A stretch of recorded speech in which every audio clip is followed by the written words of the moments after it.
Hello everyone and welcome back to our virtual Mishnah Berurah share. We're holding Mishnah Berurah Chelik Beis and we'll be learning today in Yirtzeh Hashem Daf Lamed Ches Amud Aleph. But first we have to complete Daf Lamed Zayin Amud Beis. We're holding in the middle of Siman Kuf Nun Gimel. We've been discussing the halachos pertaining to selling Batei Knesiyos, to selling a Shul, to selling Dvarim Shebekdusha, etc., etc. We pick up today two lines off the bottom, Lamed Zayin Amud Beis, in the middle of the line, with Siman Kuf Nun Gimel Sif Ches. Now, we started the Sif yesterday, but all we did was read the beginning of the Mechaber and basically explain it. We didn't see any of the Mishnah Berurah, so I'm going to read again from the beginning of Sif Ches. Says the Mechaber, Banu bayis stam. If you built a house and you built it stam, you just went ahead and built a house with any specific designation, but you built a bayis. That's what you built. You built a house. Banu bayis stam, v'iktishu achakach lebeis hakneses. And then, after it was built, you decided to be mekadesh it, to set it aside to be a beis hakneses. So if you remember, the example I gave yesterday was, people are moving, let's say, to a more outlying area at the outskirts of a town. One fellow buys one house, one fellow buys another house. So you have, let's say, 10 new houses that were all just built, and there's one house in the middle of the block that didn't sell yet. So the people in that area all decide, well, we need a local shul, so let's take that house. We'll make that house into a beis hakneses.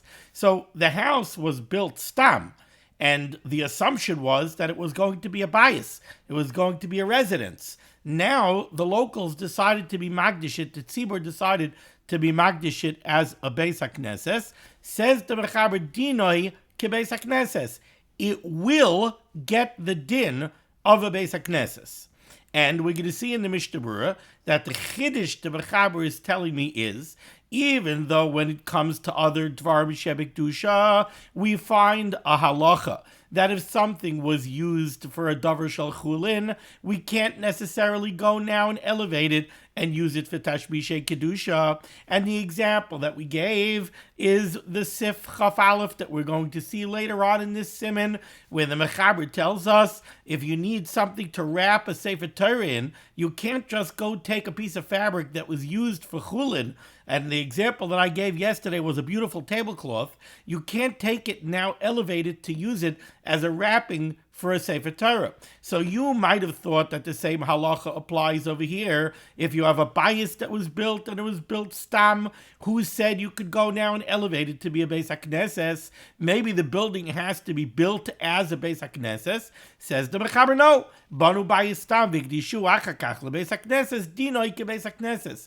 It will get all of the dinim of a beis hakneses. Aval, however, the Mechaber reminds us, realize that Einoi Kadosh Ad Sheyispalalu Boi, the Kedushas Beis HaKnesses is not chal on that bayis until a minyan actually comes and davens in that bayis to make it a shul. Before a minyan ever davens there, it's not going to become invested with Kedushas Beis HaKnesses, and like the Mishnah Berurah is going to say, if they want to change their minds, they could still change their minds and just revert to selling that building as a regular house, kol zman that they didn't daven in. And continues the Mechaber, and he says the truth is that halacha applies. Afilu im bina'uhu l'shei beis hakneses. The truth is that halacha applies even when you build a building mitchila to be a beis hakneses. Now we're going to see, it depends how you did the fundraising and where the funds came from. But if somebody built a building intending for the building to be a beis hakneses, and the money that was used was money of chulin, it was not money that was collected specifically for the purpose of building a beis hakneses. So the building was built to be a beis hakneses, but nobody davened in it yet. You could also revert to selling that building for something else. Even if the house was built, even if the building was built to be used as a beis hakneses, the same halacha applies that it's not invested with kedushas beis hakneses until the tzibur comes, until a minyan comes and davens there. However, once you do daven in the beis hakneses, afilu archim lefisha, even if you didn't make the Chanukas Abayis and bring the tzibur in and start officially davening in the shul. Maybe the shul was supposed to open up for the first time on Shabbos Nachamu. But 6 weeks earlier, there was a member of the community who was making an ofruf, and they decided to let him use the shul for the ofruf. So it wasn't officially opened by the tzibur and officially used by the tzibur yet as their Beis HaKnesses.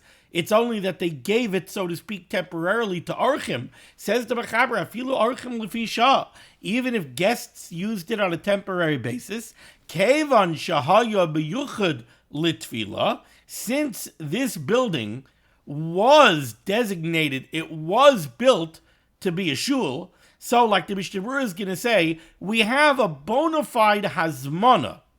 The building was built in order to be a shul. Now, usually, hazmana lav milsihi. Usually, a hazmana, the fact that it was prepared to be a shul, lav milsihi, that's not significant enough to invest the building with kedusha. And that's why we say, even if a building was built to be a Beis HaKnesses, it's not invested with Kedusha's Beis HaKnesses until a minyan actually davens there, so that you have a Maisa. The Hazmana alone, the preparation alone, is not enough to bring down the Kedusha into the building. You need a Maisa. But over here, since you have a bona fide Hazmana, that everybody was intending for this building to be miyuchid for a Beis HaKnesses, and now people actually davened there, even though, like I said, it wasn't the official opening of the shul. It's not that the tzibur came and started to use it on a regular basis. It was only temporary for Orchim, but that combination of the bona fide hazmana and the fact that a tzibur actually davened over there, kadosh. The Mechaber says that is sufficient, and that would invest the building with kedusha. Continues the Mechaber, V'im lefi shah hikdishu. However, if you have a building that they were mekadesh to be a Beis HaKnesses only on a temporary basis, it was lefi shah, so this was a temporary shul, then hakol kifi ma sha'amru, then we have to analyze what was said at the time that they opened up this shul, and we'll have to take that into consideration and figure out what the halacha should be. Okay, we said quite a bit over here. Let's go back to Lamed Zayin Amud Beis and see the Mishnah Berurah. Mishnah Berurah, Ois Cotton, Mem Ches. Whoops. Okay, let's get the camera back where it belongs.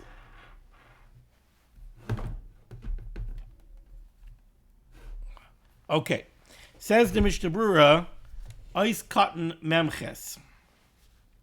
Dinoi kebeis hakneses.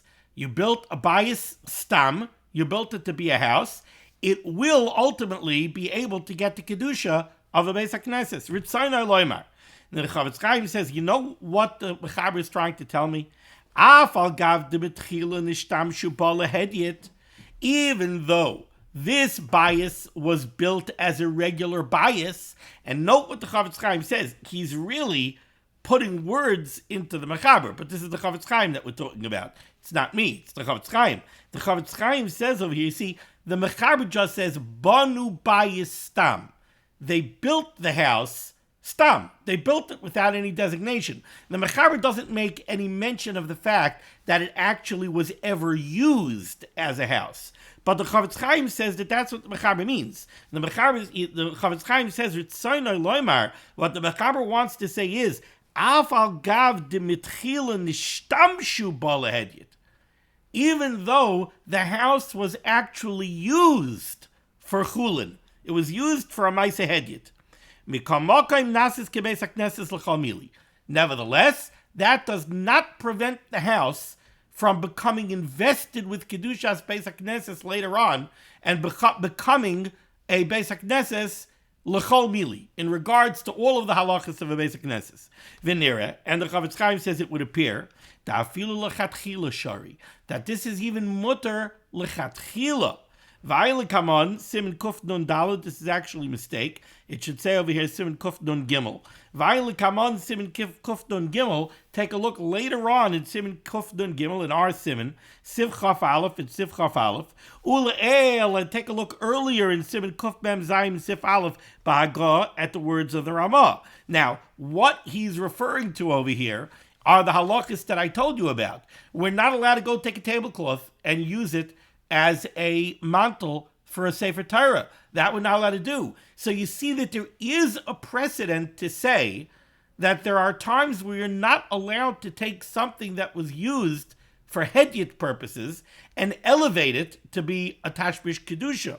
So really, the Chavetz Chaim is bavar kasha. He's kind of asking, all right, we have a mechaber over here who says the house was built as a house, and the Chavetz Chaim says it actually was used as a regular residence, it was used as a house, and now you can elevate it to be a basic knesses. Yet, when it comes to the mantle of the Sefer Torah, we cannot elevate a tablecloth to being a mantle for a Sefer Torah. My nafkamina, what's the difference? Says the Mishnah Berurah, v'hasam inyan kedushihi. Over there, when we're talking about a mantle for a Sefer Torah, remember that according to most, there's a huge difference between a mantle of a Sefer Torah and a basic knesses. The mantle of a Sefer Torah is a tashmish kedusha. It has inherent kedusha. It comes into contact with the Sefer Torah, and it serves a Sefer Torah. It's a tashmish kedusha. A tashmish kedusha, you can't take something that was a tablecloth and turn it into a tashmish kedusha, because that would be a bezoyin. That's a bezoyin kedusha. A basic knesses is not a tashmish kedusha. A basic knesses is a tashmish mitzvah. It's something that facilitates the performance of a mitzvah, like a lulav, or like an esrog, or like a dasim and a ravas. That's a tashmish mitzvah. So says the Mishnah Berurah, v'hasa minin kedushihi, v'hacha beis hakneses tashmishi mitzvahi. Over here we're talking about tashmishi mitzvah. You want to use something that was a house in order to facilitate the performance of a mitzvah of tefillah, of getting together with a minyan and davening. That you're allowed to do. That's not a bezoyin, because the Beis HaKnesses is really just a tashmish mitzvah. It doesn't really have inherent kedusha. Kamoi shekasvu hapoiskim. Ois katan mem test. Then the Mechaber reminded us that lemaisa einoi kadosh. The Beis HaKnesses does not become invested with kedushas Beis HaKnesses until the minyan davens over there. And explains the Mishnah Berurah, why is this? The Karmelot has mana lav milsi. Because we paskin that hazmana alone, the preparation of the building to be a Beis HaKnesses is not sufficient to invest it with kedusha, and therefore umuta l'shanis habayis l'chayil. And therefore, even after you went ahead and you made the hazmana, you could still change your mind and you could still use this building for divrei chayil. He reminds us that earlier in this Siman, in Mishnah Berurah's Katan Yudches, we learned the Mayri Hacha, that we must be discussing over here a case shebena'u hakol mimois chulin, where the Beis HaKnesses was built with chulin funds. Sheyesh lahem, the Shul had funds that were donated not for a davar shebekdusha. So we're not talking about where there was a building fund and people donated money to the building fund, which was specifically to be used for building the Beis HaKnesses. If money was donated specifically for building a Beis HaKnesses, then that money already has kedusha. So now if you went ahead and you built the building to be a Beis HaKnesses, it's not only a question of hazmana. Now you used money that had kedusha in order to build this Beis HaKnesses. Now you can't go ahead and divest it of kedusha and go switch it to be chayil. He's like the Mishnah Berurah spells out now. Our case over here, the Mechaber is talking about where the Shul had chulin money. It had money that was non-specified. They did a fundraiser, but not for anything specific. It could have been for any tzibur dika use, even divrei chulin. Like the example I keep on saying, the Shul barbecue. So that's divrei chulin. So they had money, and now they used it to go build the Beis HaKnesses. But if they did a fundraising for a building fund, so the money was raised and was collected for the building of a Beis HaKnesses, then also l'shanis habayis, then you cannot go ahead and change the usage of the house to dvar chulin, lahiridai mikedushasei l'chayil, to divest it of its kedusha and to use it for chayil, because it was built using money that had kedusha. But nevertheless, even if you did build the shul with building fund money, Mikol Makom, Adayin ain't like Kedushas Beis HaKnesses L'chol Mili. It doesn't really become invested with Kedushas Beis HaKnesses. Rak she'asa l'shanoisai. The only manifestation of this is that if you built the building with money that was raised for a building fund to build a shul, now you can't change your mind after the building was built and decide that you're not using it for a shul and you want to use it for a dvar chulub. Vayin sham b'biur halacha, he reminds us that we learned a biur halacha back then. Sheveinu sham das Taz, who brings down the opinion of the Taz, da'afilu begavua mois l'tzarech beis hakneses. Even if you did raise the money for a shul and then you built this building with that money, gam ke'neino iser l'shanoisai. There still is no iser, and you could change it to a dvar chulin. Rak shebikamakom l'basayif hu mechuyev l'kayim nidroi.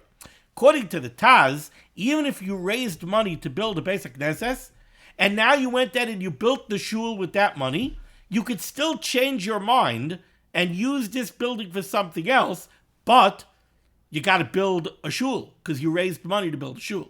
So maybe what happened is they had a lot that wasn't 100% lechatchila. It's a little bit of a walk for most of the people in the tzibur, but it's the only lot that they could find. So they took the money that they raised for the building fund, they went ahead, they built the building, and now suddenly a lot opened up for sale, mamish in the heart of the neighborhood. So now they want to build a different building, and they want to sell that building for divrei chulin. The Taz says that you could do.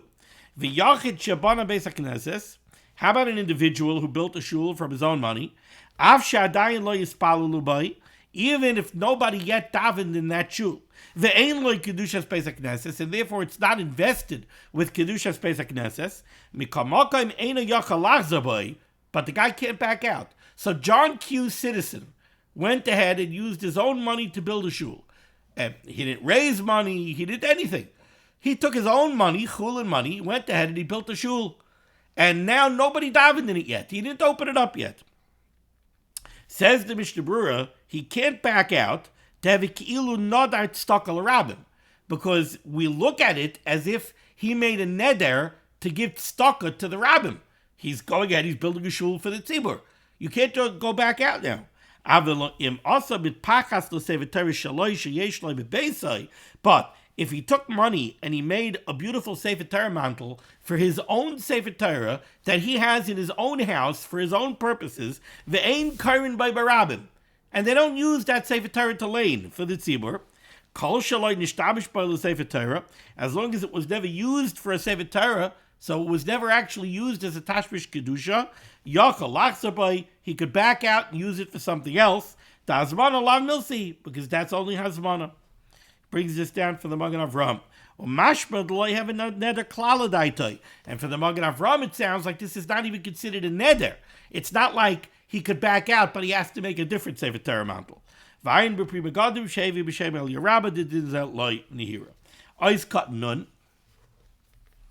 Mechaber reminded us that afilu im bina'uhu, even if they went ahead and they built a building to be a Beis HaKnesses, it still is not invested with Kedushas Beis HaKnesses until the Tzibur davens there. Da'af shehaya maisa, now it's not only a question of hazmana, you didn't only prepare it, you mamish went ahead and built it. That's a maisa. You built it, l'shei Beis HaKnesses. Gam ke'le mikri rak hazmana ba'alma. That's also called just hazmana. Eis cut nun aleph, the case that the Mechaber gave was, what if you built a building to be a Beis HaKnesses, and then you didn't make the official opening yet, the tzibur didn't come yet and daven in the shul, but you gave it out temporarily, like the case that I gave. Somebody in the tzibur made an offer of 6 weeks before the shul was supposed to open, and they let him daven there that Shabbos. In that case, the Mechaber said, then already it's invested with Kedushas Beis HaKnesses once the offer of people davened over there. And the Mechaber said, Ois kat nun aleph, Kevan shahayu meyuchad, since there was a bona fide hazmana, they built it to be a Beis HaKnesses, and now lemaisa it was used as a Beis HaKnesses, even though really only in a temporary capacity. Says the Mishnah Berurah, Ritzayin Loimar, what the Mechaber wants to say is, ha-hazmana, haisa hazmana me'ula. The hazmana was a bona fide hazmana. Shehizmin oisala ha'olam lehispalel bai. There was no other thought when building this building other than that it's going to be used as a shul. Ukamad isel el b'simin membeis, like we saw earlier in Siman membeis. Tehecha da'az b'nei l'sudar, when you went ahead and you prepared a fabric to be a cloth lemeitzar beit tefillin, in order to wrap tefillin in it. Vitzar be afilu pam echad, and then you actually wrapped tefillin in that sudar, even if you only did it one time on a temporary basis. Shavasa lemeitzar beizuzeh. You're no longer allowed to use it, let's say, for wrapping up money, for a chulin purpose. Ula afuke, this stands in contrast, im hizben oisal lebeis atfila rak lefi shah. Let's say the hazmana was not such a bona fide hazmana. Let's say even the hazmana of the Beis HaKnesses, it wasn't, oh, we're building a shul. It was, we're building a building. Oh, the building that you're building has a very big open room over here. It would be a handy place to daven. Oh, Yankel is making an offer of Shabbos Parshas Devarim. Maybe he could use it as a shul, Parshas Devarim. So over there, the hazmana wasn't a bona fide hazmana. The hazmana itself was only for temporary usage. Ula'afukeim hizben oisal lebeis atfila rak lefi shah, dahainu ad sheyaver haregel. Maybe you were mazmin this room to be a Beis HaKnesses for Pesach or for Sukkot. Oy hayerid, or there's a market coming to town, there's going to be a lot of people, so you were mazmin the room to be a Beis HaKnesses temporarily. Because then you're going to have a lot of people. Then, loy chashiv hazmana klal, that's not even considered a hazmana. And in that case, it doesn't get kedusha even at the time of the regel when you're using it as the shul, and you can eat and drink there.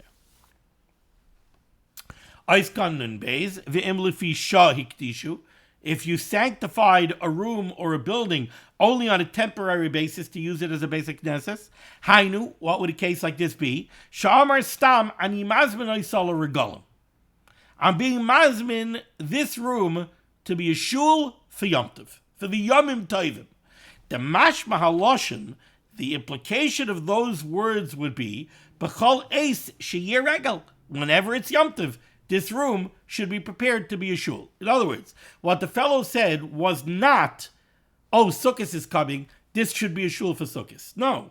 He said this room should, or this building should be a Beis HaKnesses for the Yomim Tovim. That lashon implies that for the next, I don't know how many years, forever and ever, whenever it's Yom Tov, this room should be prepared to be a shul. Al kein chashuva hazman olamis, al kol panim aloise hazman. So then, that hazmana was hazmana for Yomim Tovim in perpetuity. So then, it will have kedusha for all Yomim Tovim. V'aser b'zeh hazman. And whenever Yom Tov rolls around, it will be aser. Stam hazmana lefi shah, but if it's a stam hazmana lefi shah, it's mamish just a temporary investiture of kedusha. Kfar kasa bebeis yosef b'shem Mordechai deloi chashiv hazman klal. That's not hazman at all. Ukavoshe kasafti b'tchila. Oleni tonight. And how about when you designate a room to be a shul on a condition? Ayin le'el seven kufton al sif yud aleph of Mishnah Berurah, where we already discussed that. Okay, now we go to the second line here on Lamed Ches Amud Aleph Sif Tes. Kishemoichrim anshe akfar Beis HaKnesses. When the townsfolk of a small village or a small town, so remember again, we're going to repeat this again, we said that a Beis HaKnesses of a kfar refers to the shul of a small village that is not its own destination point. People don't come from all over the Jewish world to come to that town specifically. Therefore, a shul in that town is considered to have been built for the purposes of the townspeople. It's their shul, and they have the authority to decide when they want to sell it. The sale is binding. If the Anshe Ha'ir sell it without the Zayin Tuvei Ha'ir, or the Zayin Tuvei Ha'ir sell it without the Anshe Ha'ir, the sale is binding, but the proceeds of the sale retain Kedushas Beis HaKnesses, and you would have to level up the Kedusha of that money. Let's say use it to purchase a Sefer Torah. On the other hand, if we're dealing with a Bezdin Shal Krach, Beis HaKnesses Shal Krach, what is that? The camera over there, okay. On the other hand, if we're dealing with a Bezdin Shal Krach, a Beis HaKnesses of a Krach, if we're dealing with a Beis HaKnesses of a large city, that's a city that's its own destination point where people come there from all over to come to that town. In that case, they're not authorized to sell the shul because that shul was built adaita de kala olam kulai, and the townsfolk are not considered to be the bailim of that shul. Now, the Mechaber says as follows: Kishemoichrim anshe akvar beis hakneses. When the people of a small town go ahead and sell a beis hakneses, since they have the complete authority to sell the shul, yecholim lemachrai memkar olam. They can make a permanent sale. They could sell it, and that sale is a permanent sale.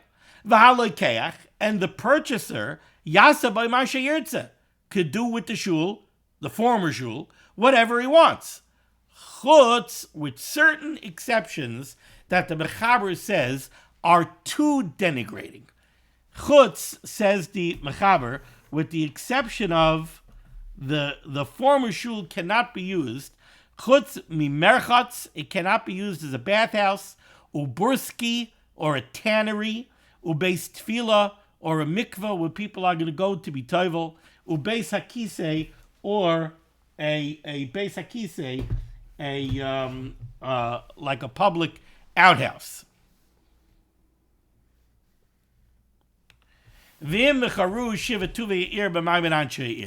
But if the sale was a really powerful sale, if the sale of the Beis HaKnesses in the Kvar was done by the Zayin Tuvei Oir b'Maimed Anshe Oir, Yasa lekech afilu ela arba dvarim. Then it's a complete sale. It's completely mafkia the kedusha off the former Beis HaKnesses, and now the lekech could do with it whatever he wants, even something that you would think would be a bizayin to the former Beis HaKnesses. Says the Mishnah Berurah Cut Nun Gimel. Anshe Kfar Beis HaKnesses, when the people of a small town sell a shul. V'hu adin, says the Mishnah Berurah, this doesn't only apply to the Beis HaKnesses of a Kfar, it also applies to the Beis HaKnesses of a Krach, of a large destination city, in a case where the people of the large destination city have the authority to sell the shul. So the example that the Mishnah Berurah is going to give is the Mechaber's example from earlier on in this Siman. If the authority of all decisions pertaining to this shul was given over to a yachid, to one individual, so then that individual has the authority to authorize and complete a sale to sell the shul. If we know that when this shul of the big city was built, it was built beferish only for the purposes of the people of the city, it beferish was not built adaita de kol olam kulai, then the people of the town are authorized to sell it. So says the Mishnah Berurah, this halacha of the Mechaber here in Sif Tes doesn't only apply to the sale of a shul in a kvar, of a small town. V'hu adin, the same halacha applies b'shal krachim, in a Beis HaKnesses of a large destination city. Kishet talu b'shas habinyan b'das yachid. For example, if they gave all the authority over this shul to one individual, hamavula el b'sayf Siv Zayin, like we explained earlier in the very complex Siv Zayin, in any case where you're allowed to sell the shul, so then this halacha applies. They could sell it memkar olam. They can make a permanent sale. Since the sale was done either by the anshe oir, by the townsfolk, or by the zayin tuvei oir, by the board that's authorized to do such things, so then it can be sold and it's a permanent sale. But then there still is some encumbrance, which is that the property cannot be used for something that's mamish b'zayin. Chutz can't be used as a bathhouse, or a tannery, or a beis hakisei. Shekol eluhem tashmishi megunim ma'oid, because these are very, very denigrating usages for a property that was formerly a Beis HaKnesses. And you cannot do these sorts of things in a place that was formerly a shul. Even if the building actually collapsed, and now there's only a mound of ruins where there was once a Beis HaKnesses, you can't use that lot where the ruins of the Beis HaKnesses are as a Beis HaKisei, or as a tannery, or as a merchatz.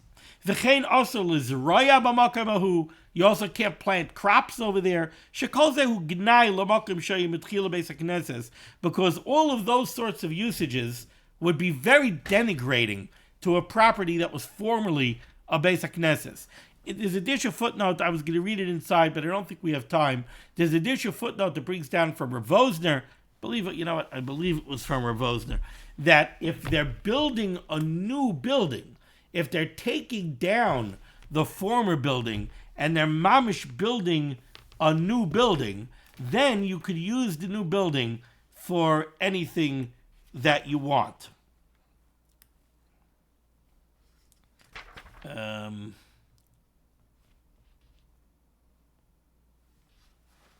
Maybe it's back here. 1 second. I said we don't have time, but then let's see.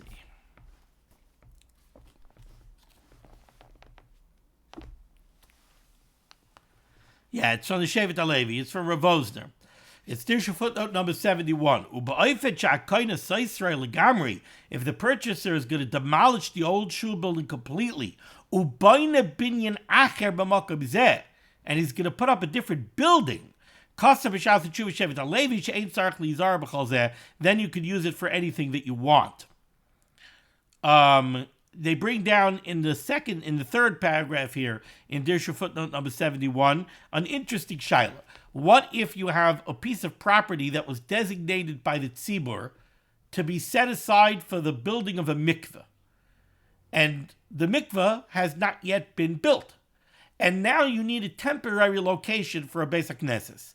Could you build the Beis HaKnesses on that lot, and then when you no longer need the Beis HaKnesses, go ahead and turn it into a mikveh, right? Because we said you're not allowed to make a Beis HaTfilah where there was a Beis HaTfilah, a place to be toivel with a test, Beis HaTfilah, not tefillah with a tuff for davening. We said over here, you're not allowed to make a Beis HaTfilah, you're not allowed to make a mikveh where there was a shul. But in this case, you're only making it a temporary shul, and the das all the way in the beginning was to use this lot for a mikveh. So in that case, he brings down over here again from Rav Vosner that would be okay, because the temporary kedusha given to the lot to have a Beis HaKnesses temporarily does not mean that you can't go make a mikveh later on. They bring down here from the Rishivas Hatzal, from Rav Moshe Zakatzaddik L'Kodesh L'Vracha in the Igros Moshe, the question of selling a shul, to sell it to Eino Yehudim to be some kind of a temple.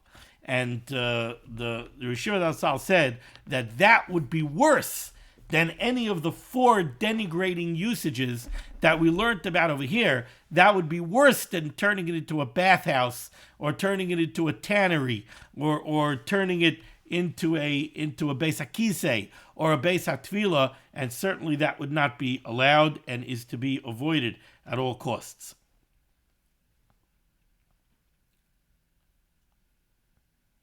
Okay.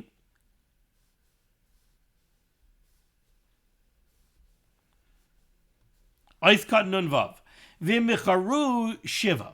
Then the Mechaber said, but if the sale of the Beis HaKnesses is done by the Shiva Tuvei O'ir b'Maimen Anshe O'ir, and it would seem that the Mechaber is going back on the beginning of Sif Tes, where he's talking about the sale of a Beis HaKnesses in a small town, a non-destination town. So this is the most powerful sale. And we learned earlier in Sif Zion that in such a town, if the Beis HaKnesses is sold by the Zion Tuvei O'ir b'Maimen Anshe O'ir, that is a powerful sale, and that divests the proceeds of all kedusha, and the proceeds of the sale can even be used for a dvar chulin. You can make a shul barbecue. So too, says the Mechaber over here, if the sale was done in that way by the Shiva Tuvei O'ir b'Maimen Anshe O'ir, then the purchaser of the former shul could do with it whatever he wants. He could even make it a Beis HaKisei. Says the Mishnah Berurah, Kat Nun Vav v'Charu Shiva Hatam. The reason for this is Da'az Paka Kedusha Me'amakam Ahu Legamri, because then all Kedusha is removed from the location of the former Beis HaKnesses. V'ayin b'Pri Begadim, he says, take a look at the Pri Begadim, the Mistapik, who has a question. The Efshir de Be'inon Davka Kishehistu Behedyu Be'esa Mechira could be, the Pri Begadim suggests, that in order for this halacha of the Mechaber to be true, this has to be spoken out beferish at the time of the sale. They have to specifically empower the purchaser to be able to do whatever he wants with the shul. The lekeach could do with it whatever he will. The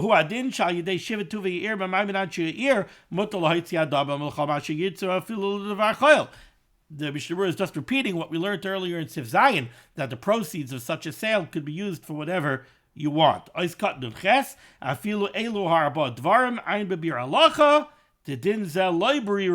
There's a very lengthy bir halacha here, and it's beyond the scope of what we do here in this shir, so I can't go through it, but it is a very fascinating bir halacha, and ayin sham v'tim tzanachas u'lechatchila bevadei tzarich lizar bazeh. And the Mishnah Berurah says that certainly lechatchila, even if the sale was done in the most powerful way possible, the purchaser definitely should avoid using the location of a former Beis HaKnesses for anything that is denigrating. Very interesting, there's a Dirshu footnote over here that alludes to a shaila that actually came up in the old Beis Medrash of Camp Yeshiva Staten Island. And they bring down over here, where is it? Oh, Dirshu footnote number 73. There's a very short little paragraph, a line and a half, and then there's the second paragraph. If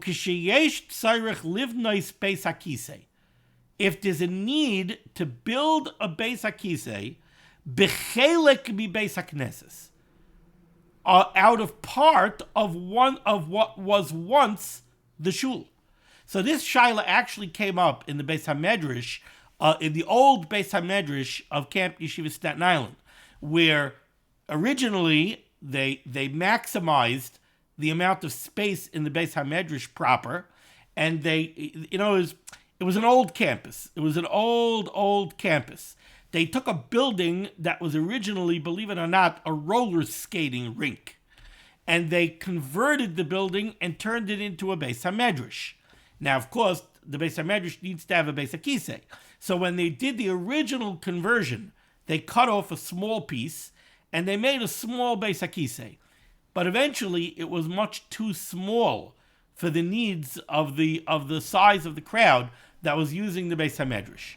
So there came a time where they wanted to cut off a piece of what had until now been part of the Beis HaMedrash and use that space to be a Beis HaKisei. So he writes over here, "K'sheyesh sarach livdais Beis HaKisei b'chelik mi Beis HaKnesses litzoyrich Beis HaKnesses." And this is being done for the purposes of the Beis HaKnesses or the Beis HaMedrash.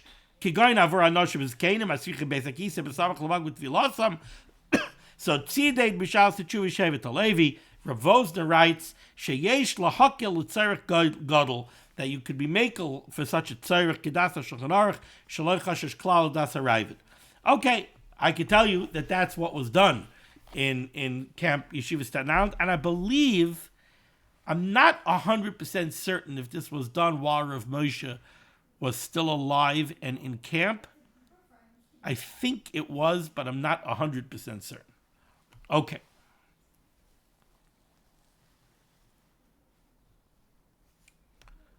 All right, let's go a little bit weiter. We still have a few more minutes over here. Let's go a little bit weiter. 2 lines off the bottom near the end of the line, Lamed Ches Amud Aleph, in the Shulchan Aruch Sif Yud, says the Mechaber, Yesh Oimrim. There are those that say, and he brings this down from the Rosh and the Nemuka Yosef and Yarchas Chaim, Yesh Oimrim, the Yachid Bishaloi, a private individual on his own property. We're dealing with non-Tzibur Dika property here. This is a private individual.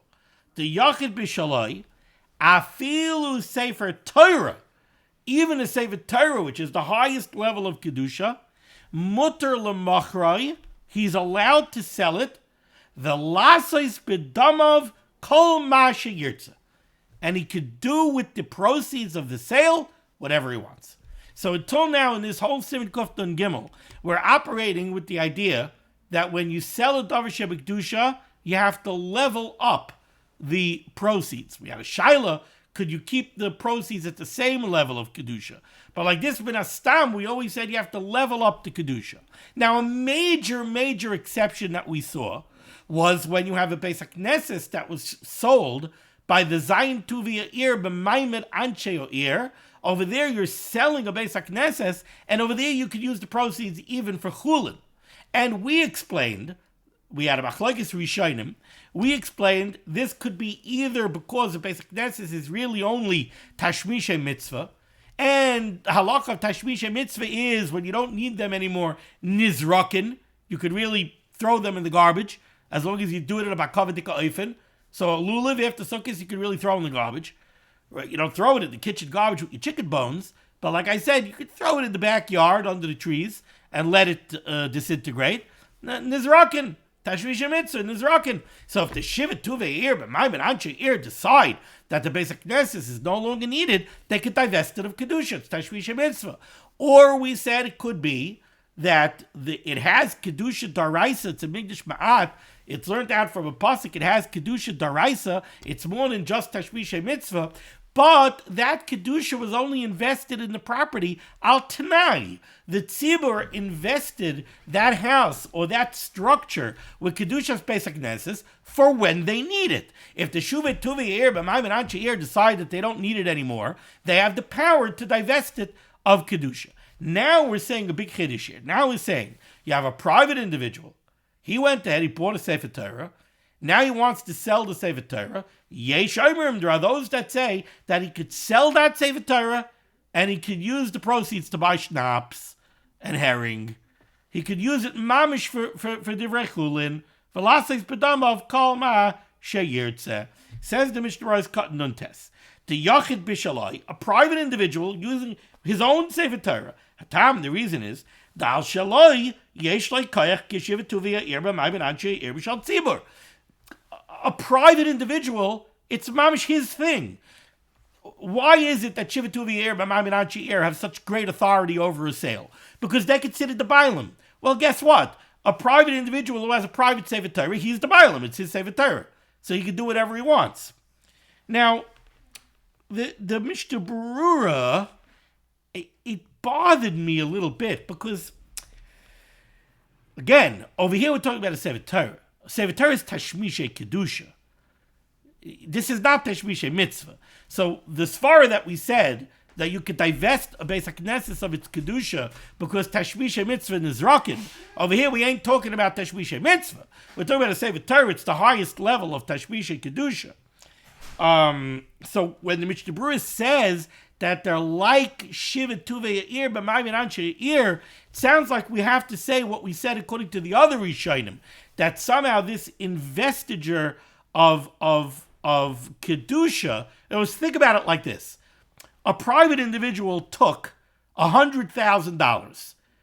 Now let's imagine it's $100,000 of chulin. He reached into his wallet. He reached into his bank account. He withdrew $100,000, and he went there and he bought a Sefer Torah. So he invested this $100,000 with kedusha. He went there and he bought a Sefer Torah. Now, you cannot divest the Sefer Torah of kedusha. Nobody is suggesting that there's a way to divest the Sefer Torah of kedusha. When he sells the Sefer Torah, the lekeach, the purchaser is going to have to treat it with all the kedusha of the Sefer Torah. So we're not talking about divesting the Sefer Torah of kedusha. We're talking about divesting the proceeds of kedusha. Says the Mishnah Berurah, a private individual has at least the level of koyach of Zayin Tuvei Ir b'maimed anshe Ir. So the same way Zayin Tuvei Ir b'maimed anshe Ir have the power to divest the proceeds of a sale of a Beis HaKnesses from its kedusha, they could use it for chulin. Certainly a private individual could do that on his own money. He had $100,000 of chulin. He wanted to buy a Sefer Torah. He used the $100,000 for the highest kedusha available. He bought a Sefer Torah. Now he wants to sell the Sefer Torah and he wants to use the proceeds for chulin again. So, says the Mishnah Berurah, he has the right to do that. Now the Aruch HaShulchan sheds a little bit more light on it. I don't think that the Mishnah Berurah, I don't think that the Aruch HaShulchan is necessarily agreeing with the Mishnah Berurah. But I'll just read to you what the Aruch HaShulchan says. He says, Deya Rishona, this first opinion, this Yesh Oimrim, over here in the beginning of Sif Yud, He das harosh. This is the opinion of the Rosh V'Atur and the Tur. Usvir lehu, they hold. Dezeh she'amru Chazal. This that Chazal say in Masechtas Megillah. Ein moichrid Sefer Torah. You're not allowed to sell a Sefer Torah. Ela lilmoid Torah. Only if you need the funds in order to support you for the learning of Torah. Velisa isha, or you need the funds to be able to get married. That's what the Gemara says in Megillah. V'chein kol sugya de Megillah, zehu hakol b'shel tzibur. That's only talking about the Sefer Torah of a tzibur. A yachid, or the Sefer Torah of a private individual, shemosar l'tzibur, who gave it doesn't mean he gave possession, but he gave it over to a shul to be used for laning b'tzibur. Aval kol yachid b'shaloi, but an individual, private individual with his own Sefer Torah, kisha afilu akdusha yoser gedola, k'may Sefer Torah. Even when he uses his own money for the highest level of kedusha to buy a Sefer Torah, he could go ahead and sell the Sefer Torah, and he could use those proceeds for chulin. You know why, says Yarach HaShulchan? Because mitchila daitay al zeh. Because we assume that a private individual always retains the full authority to do whatever he wants with his own property. Shekisha yitztarachim karena, that if he needs it, he should be able to sell it. A private individual buys $100,000 Sefer Torah, we assume that he knows he's purchasing an asset that's worth $100,000. If the day should come that he needs the $100,000, he should be able to sell it. V'yishtabish ba'amois, and use the money to pay the mortgage.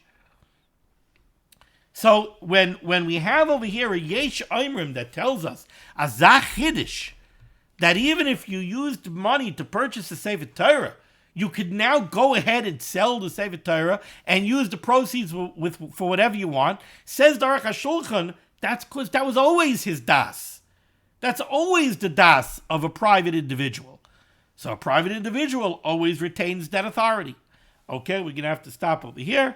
Thank you so much for joining me for limud HaTorah. The source of limud HaTorah should be Megan for Gans Klal Yisrael, which should be the Rebbe Shalom should send Yeshua's, Refuas, Parnasa, Shaduchim to all those in need, and we should be zeicher to see the Bias Gal Tzedek B'mehera v'yameinu. Amen. Be well.